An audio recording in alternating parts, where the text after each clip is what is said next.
Yep. Hello, I am Harriet Prebble and I'm the community manager at PAX Games, who have brought Into the Dead Our Darkest Days to PAX East. And PAX Games, that's a company I've never heard of before. They're based out of New Zealand.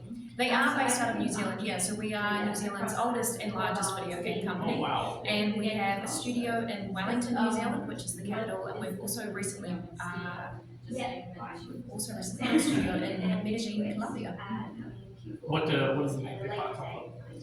That is an excellent question, and probably you'd have to ask our CEO and thank founder. you so much. I'm not actually sure. Yeah. Talk a bit about Into the Dead Our Darkest Days. So, Into the Dead is a franchise, and it started as a mobile games franchise. Oh, okay, so it's 10 years old now. The original game was just a runner where you're running and hacking away, and the second game we developed a little bit more of a storyline with side stories and characters. And Into the Dead Our Darkest Days is set in the same world, but it's set before the events of Into the Dead and Into the Dead 2. It's a side-scrolling shelter survival game, and you manage a group of survivors trying to escape the city in Texas, 1980. When did the first game come out? First game came out about 10 years ago now, about a decade. Well, thank you so much. Thank you Why for your is it time. in the 80s? Just so that it's before the events of the other two games. The other two games, I believe, was set in the 90s, so this puts us a little bit before the events of those games. Talk about the gameplay, the gameplay game, the side scroller, kind of like back and forth.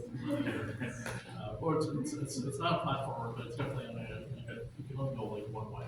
Yeah, definitely. So it is a side scroller. It's technically 2.5D because there are two planes that the player can move on. You can move into the front and then also the back as well. This game is rated to die twice. Yeah, yeah. So it is brutal. It is a difficult game. There are a number of different ways that you can play, and it does involve a certain amount of survival mechanics. Stealth can be useful. That's a hot tip that I'll give you. How long does it take to make a game like this? I don't know anything about the development of video games and their coding process and all that technical jargon. Do you? I know some, but as the community manager, I'm not specialized in some of the development specifics. But in terms of this game, we've been working on it for a couple of years now. So overall, the entire development process would be a few years. You, of course, Dawn of the Dead, Day of the Dead, those came out in the late 70s and the 80s. Is there a lot of influence by those films too?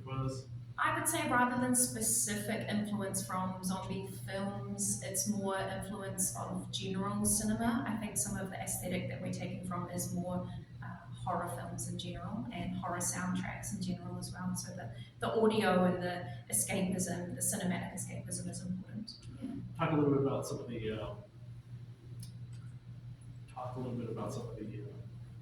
characters in the game. Ooh, am I able to talk about the characters in the game? So I guess I can say in a general sense that they are not superheroes. This is a random collection of survivors from Walton City. So you're going to have people of all ages, different body types. They're not going to all be super strong, super athletic. We've got a different range of survivors. So that's really important to us to show the diversity of the city at the time. But in terms of specific details about their backstories, you'll probably have to wait to hear more. What are some things coming from the game that you look forward to?